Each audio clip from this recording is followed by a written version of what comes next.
Here we are with one of my favorite works of art. This is the Etruscan sarcophagus with reclining couple, and it's also made of terracotta, one of the favored materials of the Etruscans. Now, as the title states, it is describing what we see. We see a man and a woman, a couple, and they are reclining on this couch bed. You can see the overstuffed cushion here on this couch frame, and they're propped up on these pillows on one side, and then their feet are resting on the other. This is a sarcophagus. Sarcophagus, a large coffin, usually of stone, but for the Etruscans, they typically did their stuff in terracotta, like this piece here. And as a sarcophagus, it housed the ashes of the couple. The sarcophagus is a vessel which holds their remains. And this is enlightening in that it's showing us the belief system of the Etruscans and their understanding of an afterlife. The Etruscans, very similar to the Egyptians, believed that when you died, you could come back and occupy a image of yourself. Here we see this husband and wife, and they are in the act of enjoying some kind of a party or a banquet. Now, surrounding this sarcophagus were other elements of their burial, including they would have been holding things like food. She originally had a bottle of perfume in this hand here, and they would have been brightly painted. These adorable feet on one side. Look at here, they are from the back. So again, we're thinking about this from the standpoint of the Greek and the Archaic period, where we have a sense of naturalistic forms, muscle mass, and movement of the body, but proportions may not be correct or accurate. They do give us a draping of the hair. Remember, these would have been brightly painted, so this would have been this gorgeous black curly hair coming down the sides and around. That hole on the back of her head, it's not because she was broken. It's because this was made out of 4 separate pieces that were then assembled together to create this one sarcophagus. So she's divided here from the couch and from this cushion here, and then the center seam. Now, when this would have been completed, these seams would have been patched up, and then the whole piece would have been brightly painted. Now, this type of artwork is not something that we saw in the Greek world. This implies, or this is indicative of a people who believe in an afterlife in which they could come back and inhabit their own bodies, or I should say, they would inhabit these images that would represent themselves. This is very similar to what we see in the Egyptian world, which would not be a far stretch considering that they make this common trade between and across the Mediterranean. I'm going to show you a few Etruscan tombs, and then we're going to come back up to this reclining couple. Here is another Etruscan tomb, and you can see how the sarcophagi are very similar in that we have a figure on a reclining couch, and then these would have been vessels for the ashes of the dead. A typical Etruscan tomb would be a family tomb, and the idea is that for all eternity, you and your family would have a gathering space, a place of meeting and celebrating. I don't know if that sounds good to you, to be stuck with your family for eternity, but that's what we see in the Etruscan world. A typical Etruscan tomb, not all, but many of the Etruscan tombs were these circular rooms that are called tumuli. So a singular tomb would be a tumulus, and when you have them all together, they are referred to as tumuli. And these Etruscan tumuli would have these earth mounds on top, and they would be nestled around and together. Very similar to the necropolises, or the cities of the dead, that we saw in the Egyptian world. Inside of these tombs would be the sarcophagi of your family members and any kind of riches or necessities that you would need to use or occupy your time in the afterlife. It is in one of these Etruscan tumuli that we found Exekius. Remember our famous artwork by Exekius, the beautiful Ajax and Achilles playing a game of dice? The only reason we have it in such good condition is because it was preserved in an Etruscan tomb. So at some point in time, some Greek guy sold this to some Etruscan guy, and then some Etruscan guy decided to put that in his tomb to save it for himself for all eternity. Fantastic. Yes, I know. Now these are typical Etruscan tombs, but let me just show you a few more. Some of them are elaborately painted on the inside with these types of frescoes. Now this should remind you a lot of what we saw in the Minoan world. And the only reason that this is preserved is because it was buried under mounds of earth. But what we see is brightly painted geometric patterns and shapes, and we see couples who are laid out on these couch cushions and they are enjoying a banquet.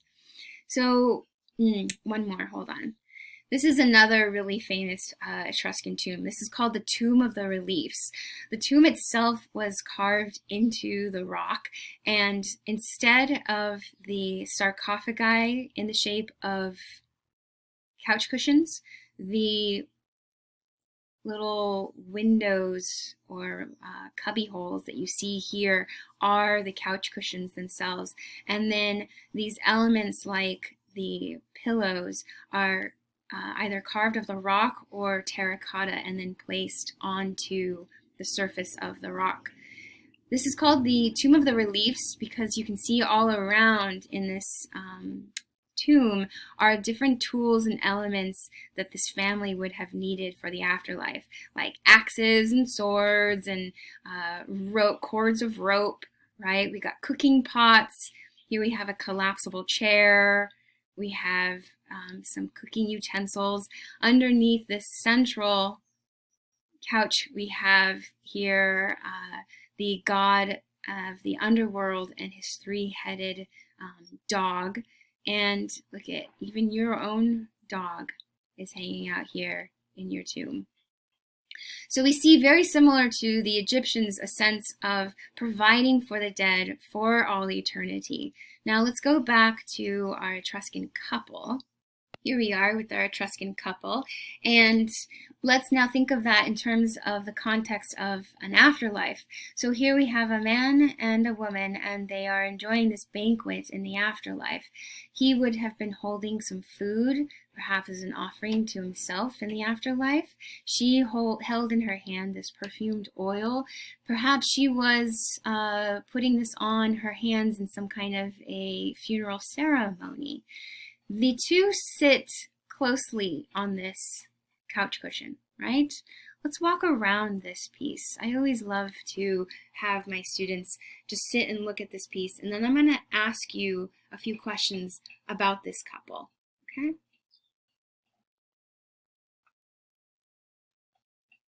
So what do we see here?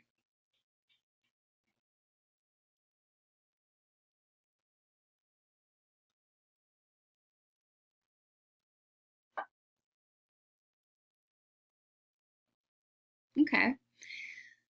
What kind of a relationship do these two have? This man and this woman. Is it a kind relationship?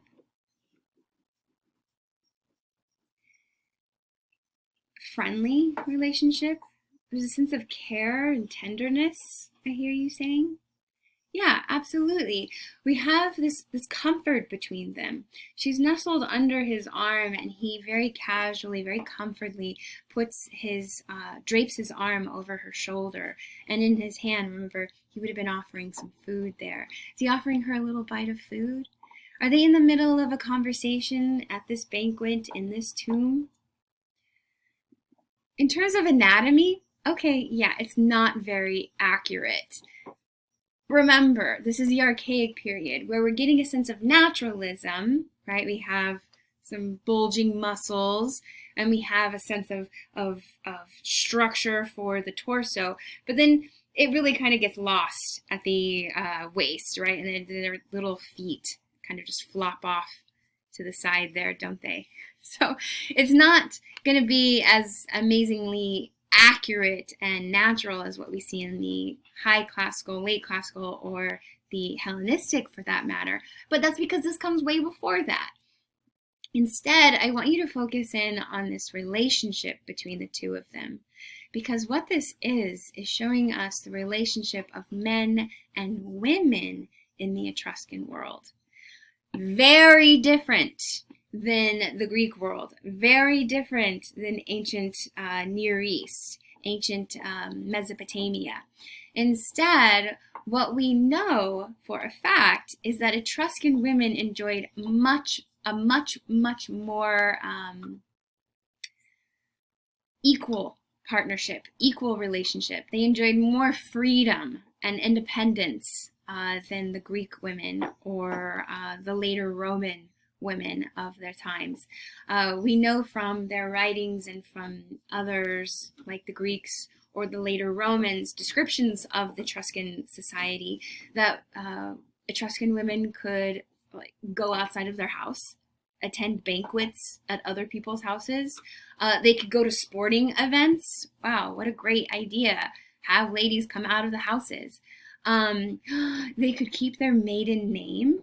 And this is really interesting when we look at records of lineage for Etruscans, because if there was an important or famous Etruscan figure, he would be identified by both his mother and his father. What do you mean, Ms. Cortez? That it was seen as just as important to mark her lineage as it was for his lineage. And Etruscan women could get an education. They could learn how to read, how to write. They could own property outside of their husband's property. And so this equality or relative equality, I say that because women could not participate in any kind of politics, but this relative equality and freedom in comparison to the Greek world and the ancient Mesopotamian world, we see it being reflected here in the art. Here we have a man and a woman together and this closeness, this unity between the two of them, right? It's one of a shared space. There's no dominant or superior. They come together for eternity. Let me just show you here. It's now housed at the Louvre Museum. And you might be thinking, oh, well, this is just a special case. This doesn't happen all the time. No, there are many of these. It's not just one example, but it is one of the better examples. Here are a few more that are also at the Louvre Museum. You can see them in the background here. And then I made my aunt, I made her stand in front of a few of them for me. So not all of them are going to be the same size, but we can see this similarity of man and woman sharing the space together. It isn't about the accuracy of the bodies. That's not the point here. The point is to show this relationship between the couple. And then that couple would be occupying a tomb together for eternity.